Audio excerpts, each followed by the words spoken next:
దీంట్లో జిల్లా ఎస్పీ గారైన డాక్టర్ తిరుమలేశ్వర రెడ్డి గారు ఐపీఎస్ గారి ఆదేశాల మేరకు నవాపేట సీఏ ఎం బాబీ గారు వారి సిబ్బంది అంతా కలిసి ఈ కేసును కూలంకషంగా దర్యాప్తు చేసి దీంట్లో ముద్దాయిలైన పెరుమాళ్ళ పంచల ప్రసాద్, ఇలియాస్ వర, సుర్ల సాగర్, ఇనుకుర్తి వెంకట సాయి, పడినాకర్ మనోహర్ వాళ్ళ విచారణ జరిగింది.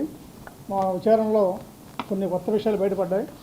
అదేంటంటే ఈ కేసులో చనిపోయిన ఈ మడుపూరి పంచల ప్రసాద్ భార్య అతనికి స్వయంగా మేనకోళ్ళు అవుతుంది.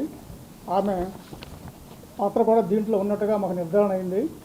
ఆ విషయం గురించి విచారించగా ఈ కేసులో మొదటి ముద్దాయి అయిన పంచల ప్రసాద్ అనే వ్యక్తి ఈ చనిపోయిన వ్యక్తితో స్నేహంగా ఉంటూ వారింటికి తరచుగా వెళ్ళొస్తూ ఉండేవాడు.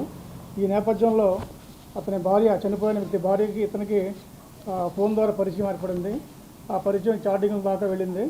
ఆ సందర్భంలో ఈమె తన వ్యక్తిగత విషయాలు, అనగా తన భర్తకి తనకి ఉన్న వ్యక్తిగత విషయాలు, భర్త బాధపడుతున్న విషయాలు అవన్నీ కూడా అతనితో చెప్పి బాధపడింది.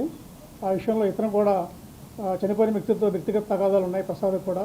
అవన్నీ దృష్టిలో పెట్టుకుని ఇతన్ని చంపాలని చెప్పి ఇద్దరు నిర్ణయించుకుని ఇతను తన స్నేహితులైన ఇతర ముద్దాయిల సహకారంతో, ఈమె సహకారంతో ఈ మర్డర్ చేయడం జరిగింది. ఆ రోజు మర్డర్ జరిగిన రోజు సాయంత్రం నైట్ ఈమె అతనికి తెలియపరిచింది, మా ఇంట్లో ఎవరు లేరు, మీరు రావచ్చు, వచ్చి మర్డర్ చేయొచ్చు అని చెప్పింది. అది అవకాశంగా తీసుకుని ఆ రోజు ఆమె తలుపు తీసి పెట్టగా అతను లోపలికి వచ్చాడు. అతనితో పాటు ఇంకో ముగ్గురు వ్యక్తులు కూడా వచ్చారు ముద్దాయిలు.